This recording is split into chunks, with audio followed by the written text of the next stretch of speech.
Oke, kita lanjutkan kembali para sahabat semua. Saya akan jelaskan cara kerja iklan dan meluruskan mitos-mitos yang beredar terkait iklan atau terkait YouTube program partner. Kalau kita ingin tahu, jadi saya sampaikan ada 3 pemain utama dalam hal monetisasi YouTube gitu ya. Dimana satu ada penonton, jadi subscriber semua itu mereka adalah penonton yang menginstal aplikasi dan sedikit meluangkan waktunya atau bahkan sehari-harinya memang menonton video, mencari informasi atau hiburan. Itu klasifikasinya adalah penonton. Kemudian pembuat konten kita sebut sebagai kreator. Jadi misalnya kayak saya saat ini sedang membuat video, maka ketika saya upload di YouTube dan saya sudah diterima sebagai YouTube program partner gitu. Saya pun sudah mengikuti beberapa kursus dan saya memiliki piala peserta kursus terbaik gitu.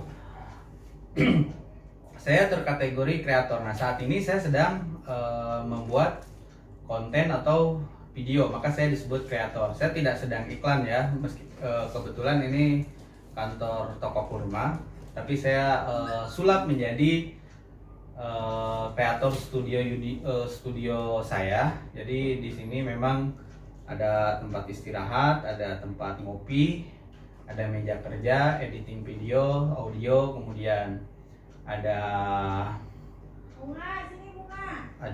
kursi pijat, ada pijat kaki ya, untuk mendukung seorang kreator agar tetap memiliki gairah untuk membuat video. Atau sahabat-sahabat yang berkunjung ke studio saya, silahkan.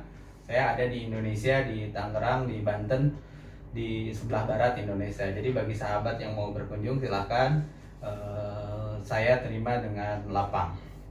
Oke.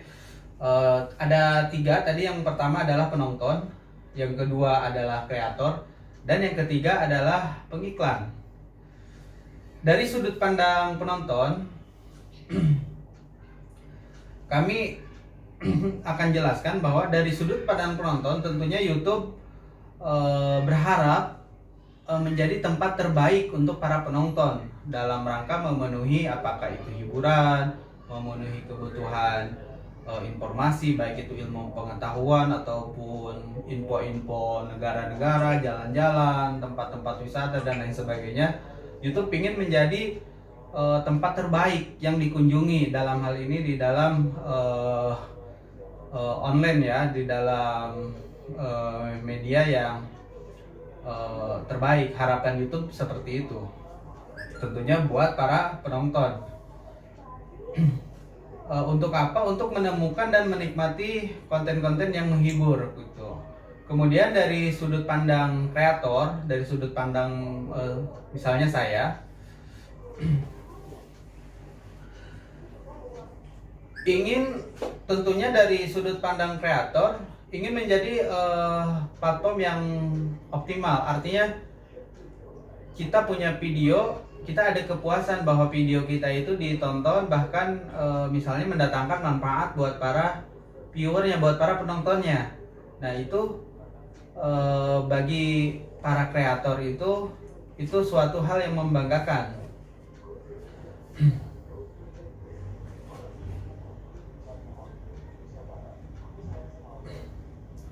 Kemudian bagi para kreator ini, ketika dia punya konten, punya video yang di-upload dan disukai dan bermanfaat, mendapatkan viewer yang banyak, liker yang banyak, ini juga disinilah potensi mendapatkan penghasilan, karena akan para pengiklan itu akan tertarik dengan viewer ataupun komentar-komentar ataupun liker dari para penonton. Maka kreator di sini ada kebanggaan tersendiri, selain videonya disukai, bermanfaat, juga mendapatkan pundi-pundi keuntungan. Kemudian kita lihat dari sudut pandang pengiklan. Dalam hal ini YouTube sebagai salah satu salah satu media gitu, media sosial gitu, pingin juga menjadi tempat yang aman, yang tepat, yang nyaman buat para pengiklan. Karena YouTube itu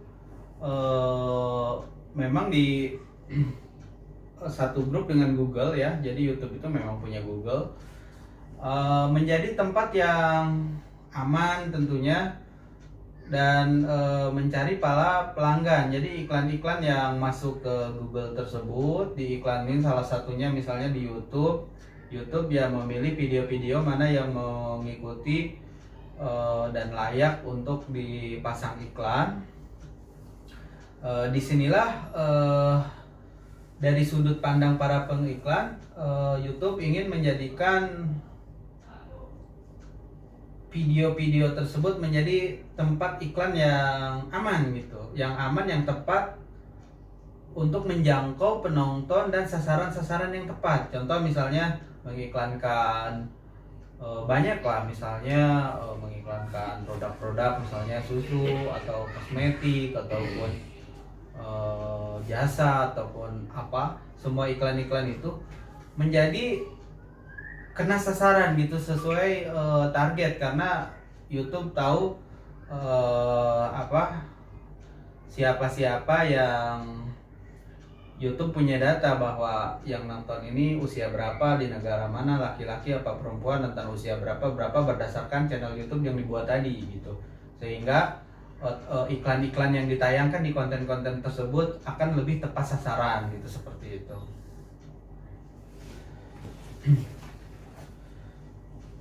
Dari ketiga poin tadi, ketiga kelompok tadi, yakni penonton, kemudian kreator, dan pengiklan,